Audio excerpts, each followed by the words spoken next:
So yeah, let's get into being how you became an instructor. Is it compulsory to come back as an instructor, or can you say, "Nah, it's not for me"?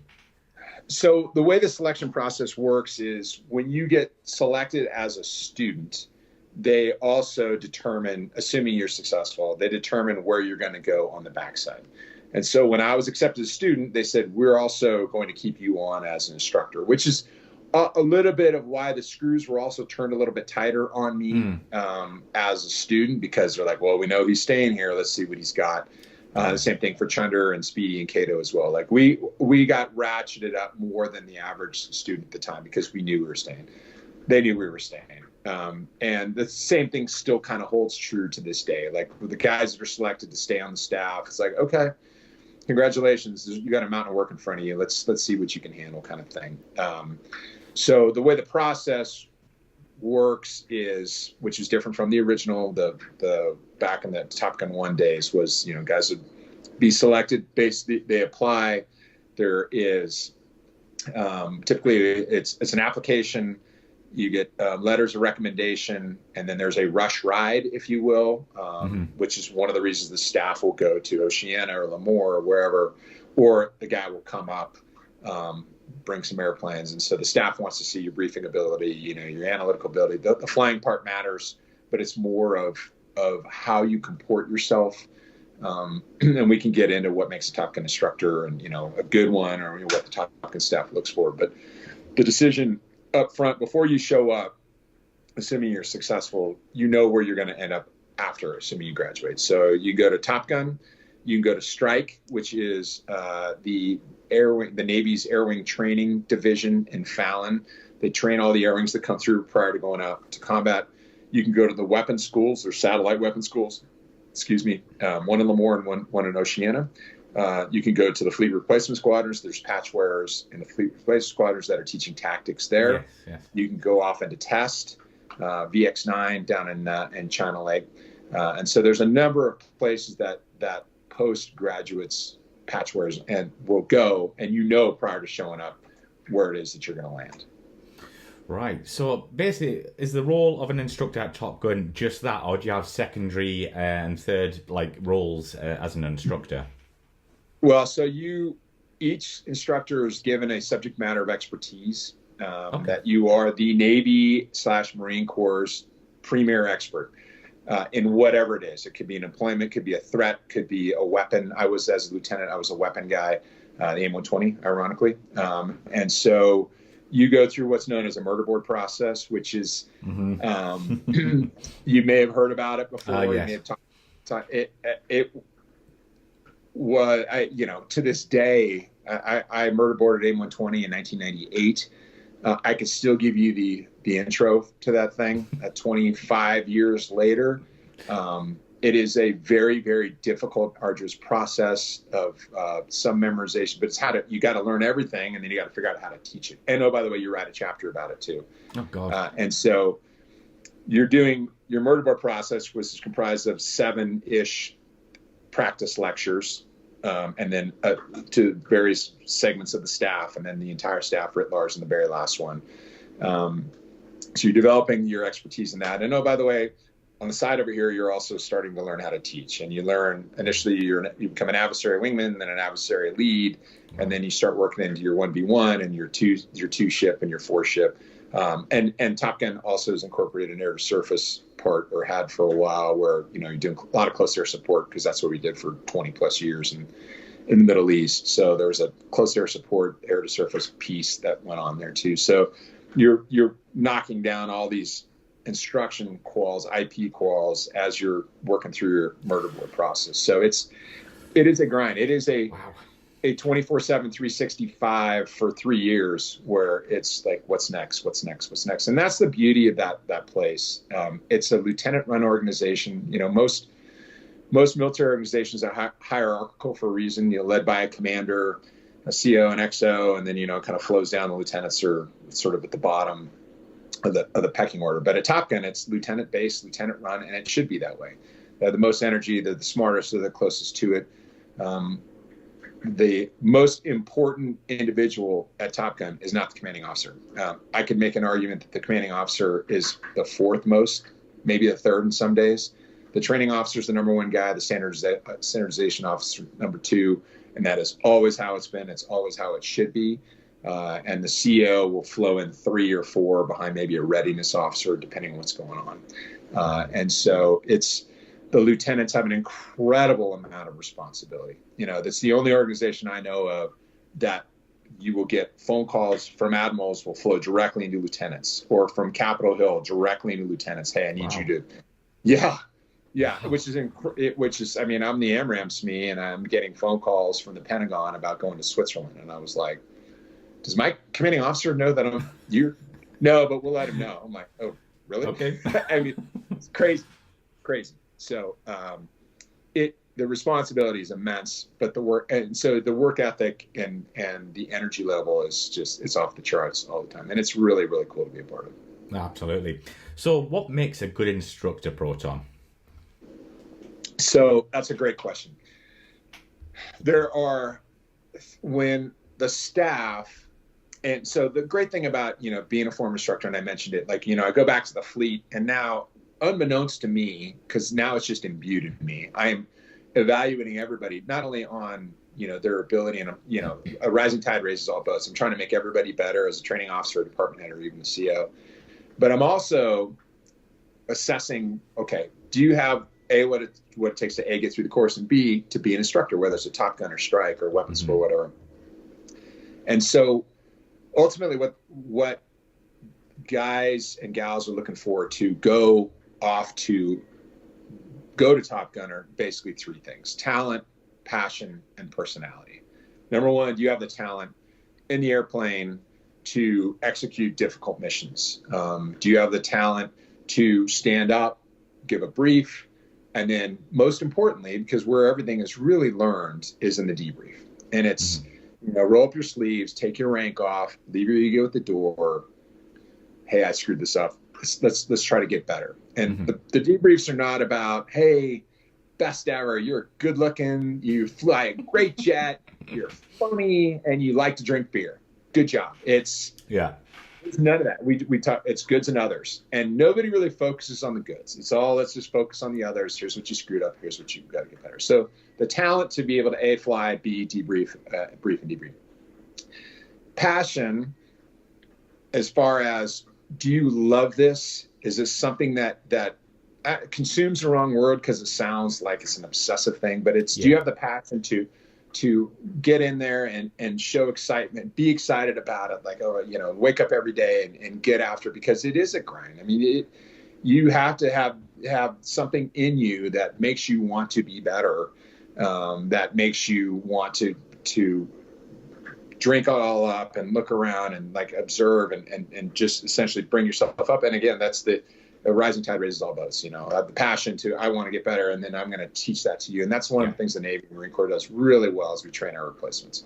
Like, I'm going to get better, and therefore I'm going to make you better, and then you're going to make the next guy better, and so on and so forth. And then last thing, personality, the ability to be approachable, the ability to teach what you know. I've known I was talking about this with a friend of mine last night. One of the best fighter pilots I've ever known was not a Top Gun instructor. And the reason he wasn't a Top Gun instructor was because he did not have the personality to teach it. He was curt. He was unapproachable. He was, lack of a better word, he was an asshole. You're like, hey man, that was really, what'd you do? He's like, shit, dude, whatever. I don't got time for you. It's like, okay, well, you're really good, but you're not going to help anybody else out. That's the guy that you're like, okay, that guy is he's going to survive because he's really good, but he's also not going to help anybody around him. So within that talent, passion, personality construct, then once you become an instructor, how are you, that is what we're looking forward to. Okay, you've got this here, this silo. Now, to be a good instructor, you need to be credible. You need to, and credibility, I've always said credibility starts from within. So back to the debrief thing. You and I are going out in a flight. You and I screwed the same thing up. If I say hey, you screwed this up, before I say I screwed it up, then immediately you're going to turn me off. You'll be like, dude, why are you pointing the finger at me? Right? Let's talk about what you did first before you start blaming me. And so as soon as you start saying, hey, I screwed this up, this is my fault. Oh, by the way, you kind of also did it too, but you're following me. Of course, yeah. So credibility starts from within. You always want to give an honest answer because students are savvy. I can bullshit my way through 98% of the people, but that 2% might be in the room. Yeah, yeah. And then that 2% is like, dude, that's not an honest answer. So right. You want to be credible. You want to be humble, which is interesting because most Top Gun instructors, if you watch the movie, yes. both movies, they have this sort of this air about them. Mm-hmm. Hangman in the second one wouldn't survive on the staff because he was such an asshole. And he's that guy, that guy, like incredibly talented. That's how his personality is really, really good in the jet, but nobody wants to talk to him because he's an ass, So humility is one of the key things. I mean, these guys and gals on the Top Gun staff of today, 2023, are all incredibly talented, but more importantly, they are humble, and you can walk up to them and they'll make time for you. There's no like, I'm better than you are. I know I'm better than you are. You just sit at my knee, little fella, and listen to what I'm telling you. Immediately they want to spend time. They want to invest. They want to engage you. Yeah. And then approachability. And so credible, humble, approachable, those three things kind of lash together. And that is the evolution of a Top Gun instructor, as everybody kind of gets better and they work through those different tenets and different facets and develop their own teaching style. I mean, there's, some people respond to the stick, some people respond to the carrot. And so trying to figure out who and what responds to each is sort of building that up through that credible, humble, approachable type of approach.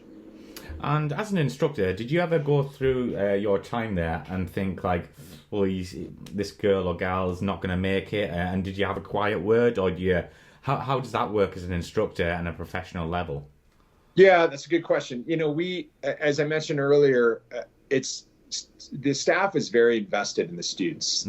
Maybe not in the beginning, like, academic week, whatever. But by the time you get 2-3 weeks with these guys, and it's very close quarters. You want to see folks do well. And there's some awkward there. I've been a part of awkward conversations. When I was on as a staff as a lieutenant, friends of mine come through and they'd start struggling, having a hard time. And I'd be like, hey, it's happened to me too. Let me tell you my story and let me try to help you out. And here's what to think. And sometimes that resonates, and sometimes you get the okay. I'm gonna work on this on my own. The more senior they got, like when I went back as commanding officer, those are always hard conversations because when you try somebody, it's the training officer and the commanding officer have to sit down with an individual, be like, hey, this just isn't working out. Appreciate your effort, kind of thing. And that's Top Gun in many ways is a dream shot for people. When my class intro, I used to say, the road to Fallon is paved with the carcasses of thousands of broken dreams. People want to go to Top Gun as a student, stay on as instructor, whatever the case happens to be. And just getting there is really, really hard, but staying there is even harder. And so, we always would make sure that we did all we could. There was never he's not going to make it, we're done. It was, turn over every rock, look down every crack, crevice, try to figure out carrot or stick, what's going to motivate this person? How do we get this person to the bar? Because the bar is the bar. That's the other great thing about the Navy Fighter Weapons School is that even, and you see it societally, dumbing down of standards in order to appeal or to a wider group of people. But the Top Gun bar has always been ridiculously high since March 3rd, 1969. And it's, of course, as it should be. And it is one of the things that has endured. And it is why that organization continues to be the model throughout DOD, Department of Defense, not just Department of the Navy. And just a side note here, Proton. So if you see someone struggling, can you talk to them off the clock, as it were? Say, I'll just come round mine, we'll have a beer and I'll talk you through. Or is that a no-go kind of? Is that like stepping over the line? That happens all the time. Right. All the time. Weekend, hey, what are you doing? Why don't you come over for barbecue? Let's meet at Arby's or go to the Oak Club, when you have some free time. That happens all the time and at all levels. The lieutenant, the lieutenant level, the commanding officer level, et cetera, et cetera. I mean, it's not 9 to 5. Once it's 5 o'clock, you're no problem anymore. Right. Not at all. Yeah, it's a continual, constant conversation. Absolutely. So let's talk about the flying. And did you manage to fly all the jets in the inventory for Top Gun? I got a ride in a Tomcat as a lieutenant in the back seat, which made me very happy that I was a single seat guy. And then, so now the flight line in Fallon is F-18s. So it was legacy F-18s, A through D, flying adversary. And then we had a couple Super Hornets, and there's some Growlers up there, the EA-18G, the electronic attack platform, and then F-35s. And then in 2000, the flight line also acquired 14 F-16s, 10 As, 4 Bs. The Bs are the 2-seat variant for training. And then now they're also getting F-16Cs. But these are all adversary. When I was a lieutenant, I flew strictly F-18, didn't fly anything else, both blue air, red air. When I went back as a commanding officer, I flew mostly F-16, frankly, when I went back. It was nice. I had qualifications in the A, so the legacy of the Super Hornet and the F-16, and I would walk on a flight line. My jet would break. I'd go get another jet, go get in that one, which was fantastic. So that was primarily and it's even flown today. That's what I flew. And what was it like flying the F-16, and how did you train the students when you were going up there? Did you have your student head on back from the day, or did you have your instructor head on? So first answer, I love flying the F-16. Those things were speed run. They're A's and B's. Yeah. So the avionics were not good. They're blocked 14s, 15s, I think. So they were day VFR machines. And as a career F-18 pilot, and so when I went back there as commanding officer, I had been through 4 fleet tours to include, I was in command of Squadron in Lemoore, VFA 14. Flying F-18Es, Lot 27s. I came right off a deployment, went to Fallon, took over at Top Gun. And so I had spent a career, almost 3,200 hours at that point flying F-18s. And so now to be able to fly an F-16, it was super novelty and it was super fun. Day VFR. I could look down, I could see the ground because my nav system wasn't good. The radar was a pulse radar. It wasn't good. Yeah. And so it was a blast to go like this. First off, the seat leans back a little bit. It's super comfy. You feel like kind of naked because Navy gear, you got all kinds of stuff. Air Force, you just throw this little shoehorn around your neck and away you go. You plug in and you're gone. Yeah. Be up flying Mach 2.1. Blast. So much fun. Until the one day that I saw the canopy start banging, and I'm like, oh God. I'm about to be pink mist here at 40,000 feet. How do I get out of this? But it was super fun to fly. Now, put me in weather, put me at night. I'm like, I'm good. Put me in an F-18, just based upon comfort and, reliability, etc. The Viper is a very reliable airplane, but they were older airplanes. The ones they're getting now to fly adversaries are newer with upgraded avionics. But I really, really did. It was super fun to fly that thing. Mm-hmm. How would the F-16 compare to an F-18 in BFM or DACT? Good question. And so, spoken as a Navy fighter pilot, I would want to be in an F-18 pretty much over everything. Now, F-16 definitely has its strengths. It is not a good slow speed fighter. So the F-18 strength, like an F-15 built by Boeing, both when they get slow, they dig in, they're very maneuverable, and they have all kinds of weapons and radars and able to shoot. F-16 does not. 25 Alpha limited. When you beat it down, that plane doesn't have a whole lot of game left in it. Now, if you get in a rate war, which is an energy war, you're done. That thing is going to outrate anything and everything, and it's slick. So if you can stay out of a sensor nose from a threat in an F-16, and he or she is going to allow you to fight an energy war, you're going to win it every time. And so from that perspective, that was kind of fun to be able to fight that fight like that. But in a vertical, slow speed, F-18 wins. So and you're going to get a lot of the Viper guys out there to be like, it's bullshit. Yeah. Are you kidding me? Wait for the comments to come in. Proton. You. Like, no, that's not true. Absolutely. So overall, did you enjoy your time as an instructor at Top Gun? Oh, immensely. As I said a while ago, the ability to be a professional athlete, and that's what you are. Instructor at Top Gun, you're a professional athlete. This is as good as you're ever going to get at your chosen profession, because that's all you do. You fly, you study, you train, you just get better every single day. When you're in an F-18 squadron or an F-15 or F-16 or F-22, you have collateral duties. An operational squadron, you're going to fly, but then you have stuff to do over here. You're the line division officer, you're the maintenance officer, you're whatever. You have things that take away your focus, rightfully so, because you're trying to lead. You have sailors that work for you. You have other responsibility. At Top Gun, it is flying. I mean, it is how to be a tactical savage 24/7.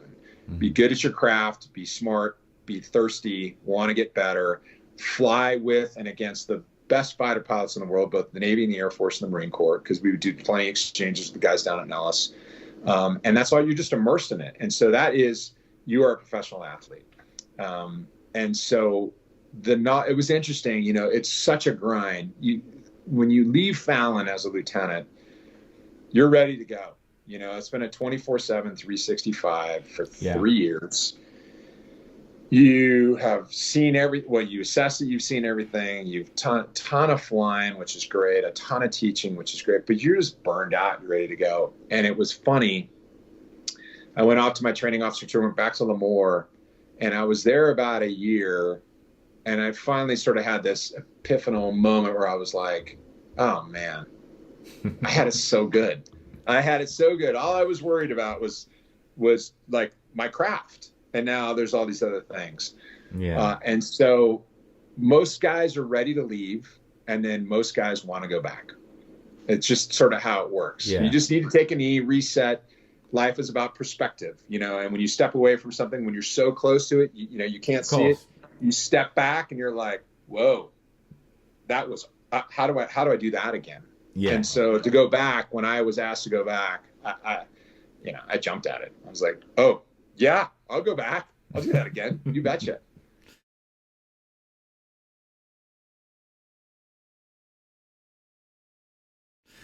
Yeah, so let's talk about your time as CEO of Top Gun. How does that role actually come about? Like, that must be incredible to get that call or whatever it is to say, like, do you fancy this job? Or how was that for you, Proton? So I'm on deployment. I'm the commanding officer of VFA 14. On leaving my first deployment, I think. So I did 2 deployments as CO, which was, our schedule was brutal. And so I got a phone call. Actually, no, we had just come home, and I got a phone call from the wing commander in Lemoore, Mark Hubbard. Shout out to him. Mother calls me and is like, "Hey, there's some things going on that the bureau is trying to figure out where to detail you. I know you're going up to Fallon. I think there may be a discussion about you going back to Top Gun as a CO." Really? Okay. And so we go to Fallon for some intermediate training because we'd come off deployment. We had a really short amount of time at home. We were going right back out. And the admiral, it was NSOC then, Naval Strike and Air Warfare Center at the time, 2-star admiral, a guy named Cyrus Vance, Tomcat guy, great American. I'm sorry for you non-Americans out there. Great dude. We go, all the COs and XOs, the commanders go over to his house called May Ranch, walk in, and he walks right up to me, and I'd met the guy once. I mean, I knew who he was. He's 2-star admiral. And I walk in, and he literally pulls me aside, grabs my hand, and said, "Hey, would you like to come back and be the CO of Top Gun?" Wow. Number one, I put on the spot. What am I going to say? Yeah. But number two, it was almost like this out of body experience. I was like, "Yes, sir, I'd be honored to." And then he's like, "Great, we'll see you in a couple months." And he walks away, and I remember standing there, and I'm a 44-year-old-ish volunteering to come back to a 20 and going through a divorce. Volunteering to come back to the small, I'm like, oh yeah, this would be awesome. This would be great. Yeah. And so, yeah, it was really, really cool. And just, I had to pinch myself. I really did. I mean, I felt so honored just to be asked and then to go back amongst that group and just do it all over again.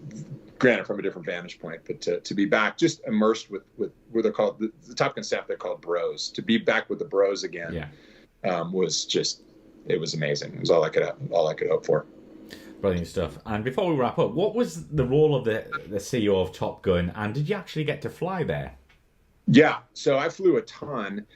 I went back. So the role of the CEO, a traditional operational squadron, a commanding officer of a squadron sets vision, dictates policy, arguably is the most important person in the squadron. I mean, the squadron, it's his toy. Everybody else is playing with it. Like, we're going this way and this is what we're going to do. The commanding officer at Top Gun and I had advised people that have gone back who weren't necessarily going to had been on the staff. Your job is to keep the staff on the tracks, as it were. So as I mentioned, the instructors are 24/7, 365, focused on a goal. It's a work hard, play hard, kind of push all the other stuff out. The commanding officer's job is to shield that group and to protect them from the outside noise. Because, as I mentioned, Top Gun is the entity through which every organization wants a piece of. And so the lieutenants at Top Gun typically do not say no to their own peril. They're already super busy. Somebody says, hey, can you do this? Like, shit, I don't know where I'm going to put that in. I guess, yeah, sure, pile it on. And so it's the CEO's job, in my vision, to shield all those good idea fairies away, let the staff do their job, let the staff dictate tactics, and lead naval aviation into the future. And the CEO kind of runs interference and stands in front of the staff, between the staff and the Pentagon or some other organizations. You got to come through me, and then I will parse this out as appropriate, such that we don't saturate and break these guys down more than they already are. You're an instructor as well, so the Top Gun CEO has the first word and the last word, like the class intro I mentioned. And then the very last lecture is called the Patch Lecture, which is a lot of motherhood. Hey, congratulations, welcome to the fraternity. Work's kind of just beginning. You're standing on the shoulders of giants. You have a massive legacy to uphold. Here are the things that the history of Top Gun wants you to do, needs you to do, which includes, respect the patch, respect the process, look for your replacement kind of thing. Here's some pitfalls. As well. And then I jumped back in to try to re-hack most of my as many qualifications as I could. You're there as a CEO for 1 to 2 years. The general IP process takes a really long time. I mean, as a lieutenant, you're not fully qualified until probably 2 years in. Okay. It takes 2 years to get all your quals, maybe 2.5, depending on flow. So there's really no way as a CEO to get that. I jumped back in, murder boarded my lecture, got my adversary qual, and then got my 1v1 qual again. And that was pretty much all I could possibly do. The section and division phase were just a bridge too far, based upon how the time commitment required, as well as how long I was going to be on the staff. It didn't make a lot of sense for the staff to invest in me all that time, those resources, because I was just going to leave. I flew, as much as they would allow me to fly, all the debts and mostly in the beginning, I was a full up blue IP as, BFM stuff. But then when we get into the section and division and multi-plane stuff, then I was just typically flying adversary air.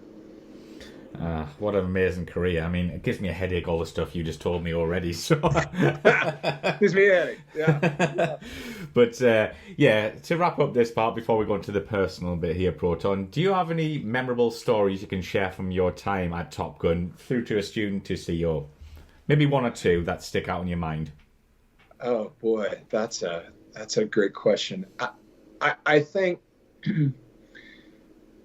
that it's more about, I have so many memories and stories I could tell, none of which are appropriate. As a matter of fact, so Cato and I were together about 3 weeks ago to change command on Lemoore. And we just start laughing up about, all the way back to when we showed up as students, and then, going on debt in Key West and things that, not appropriate for this audience. Yes. But I think the memories really are all tied to the people. Yeah.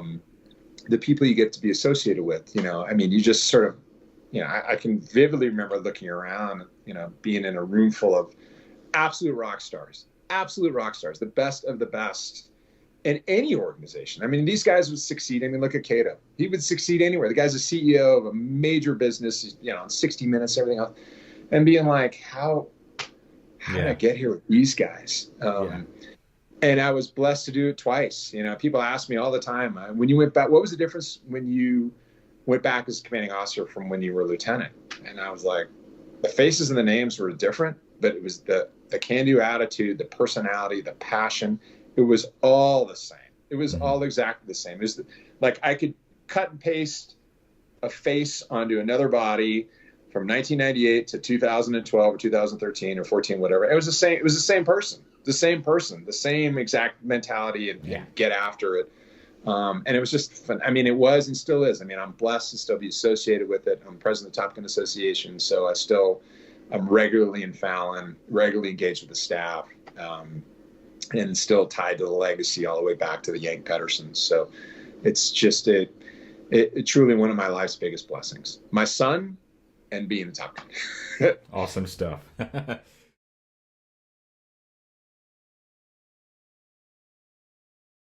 So we got some personal questions here, but we've got one question from one of our patrons here. This is from Joe Kunzler. Hey Proton, what are the differences between the A, C and the E? Also, which one is the best dogfighter? So A, C, and E, great question, Joel. So the A was the very first F-18 that met IOC circa 1984. It was, for its time, incredibly advanced, but it was much more of an analog type of platform. You have for example, the display called the MPCD, a multi-purpose color display, if my memory serves, which is the kind of your nav system, your moving map. In the A was like a microfiche system, and the map would kind of jitter, and the lights may turn on. I mean, it was a backlit thing, and after time, it was about totally useless. But it was kind of cool. I mean, it was very cool at the time. And then by the time we got into C, it's digital and it's got cool moving map and uses the GNCs and the various types of platforms that support aviation maps. The legacy F-18, by the time you got to the C, so the last F-18C block lot was, I think it was, block 20. And by that point, it had absolutely reached the end of its computing power.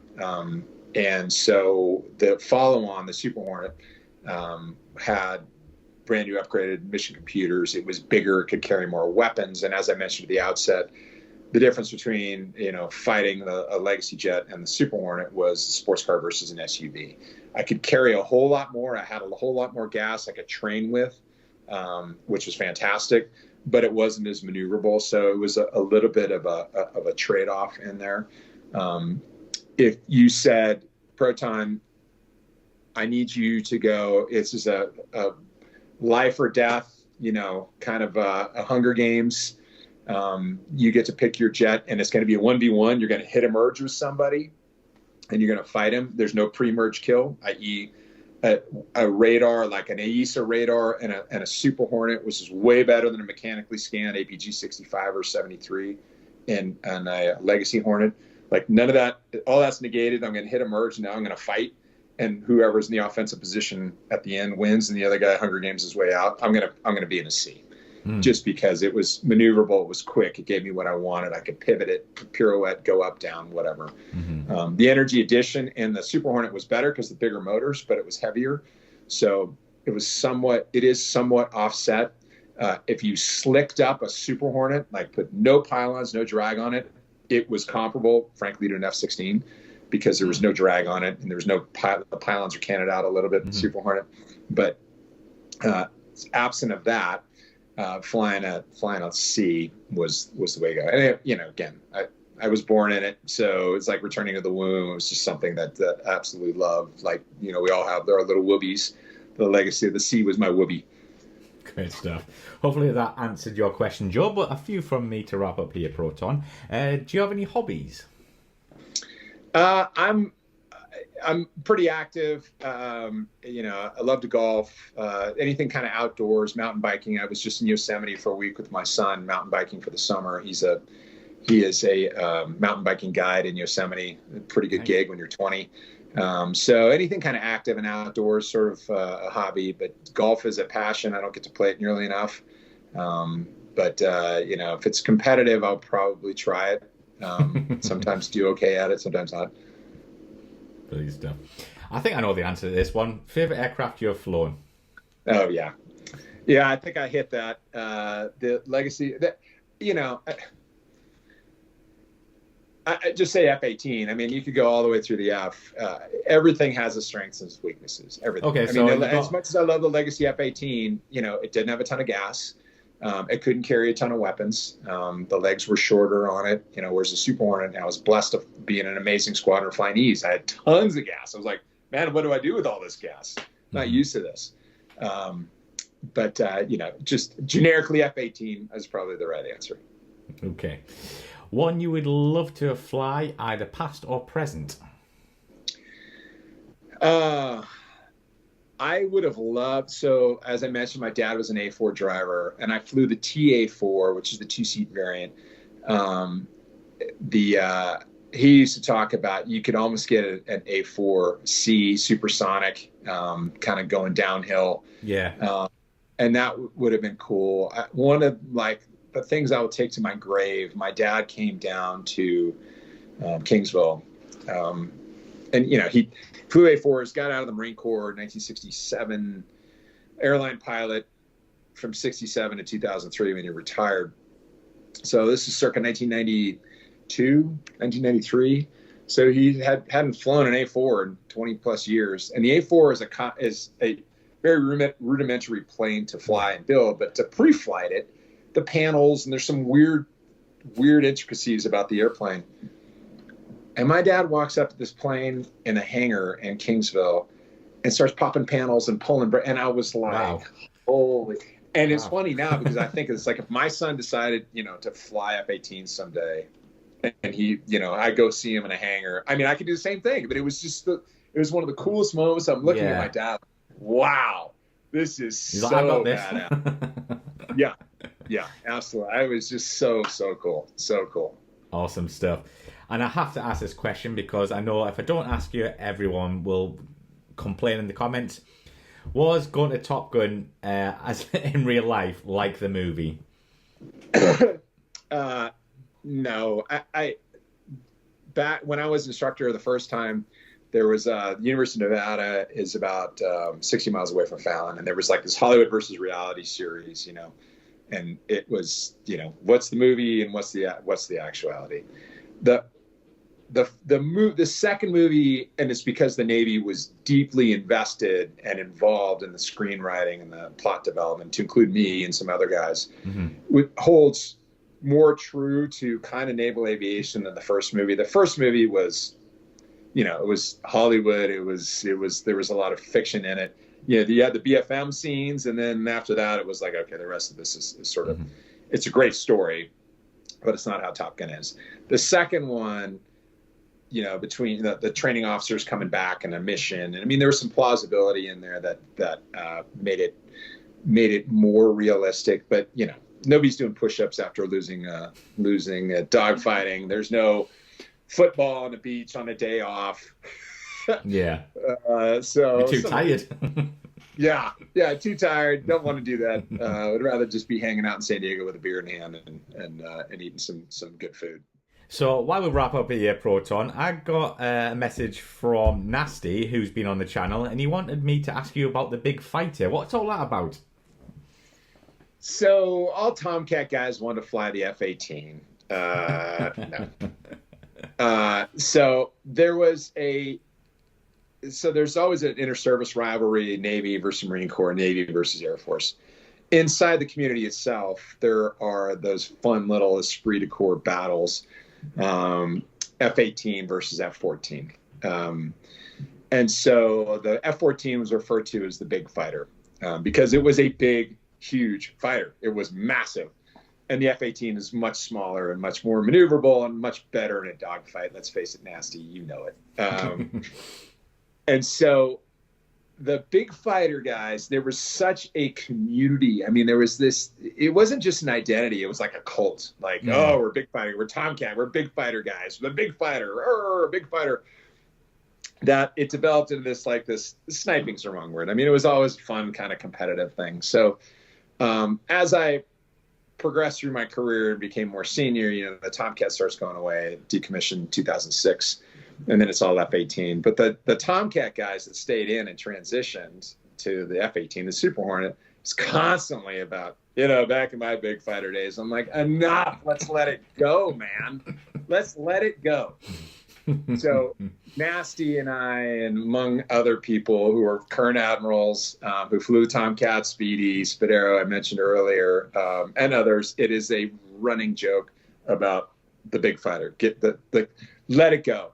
So when the movie comes out, one of the more fun events, probably the most fun movie I've ever been to, was the world premiere in San Diego, then the Navy premiere they did in Pensacola at the Naval Aviation Museum. And it was all senior and Navy and a bunch of industry guys. And Naval Aviation, there's a bunch of still F-14 guys in there. And so it was like Rocky Horror Picture Show. And I don't know if you're familiar with that. Rocky Horror Picture Show, yeah. 70s and late night, and everybody'd go in there and they'd be drinking, they'd be shouting at the screen and singing the songs and stuff. And so we go to Pensacola, and it's 200-300 people in this movie theater, and it's everybody kind of knows each other. And it was Rocky Horror Picture Show. It really was. Wow. People are yelling and whooping. And so that when after spoiler alert, if you haven't seen Top Gun Maverick, you can stop now. After, you know, when the base thing and they go and there's the F-14 and they're going to go start it up. Oh my God. I mean, the howling of all the Tomcat guys, like, big fighter. And I'm like, can't we just be done with this thing? Let's push it once and for all out of the landing area, push it overboard into the sea, and let's be done with it. Done with the big fighter. So that was fantastic. And it's just still a fun back and forth kind of thing. Yeah, I love the banter there. That's awesome. But yeah, Proton, thank you very much for coming on the show to share a bit about your story. It's been fascinating. So thank you very much, mate. My pleasure. My pleasure. Thanks for having me on, and look forward to watching your podcast in the future. Cheers.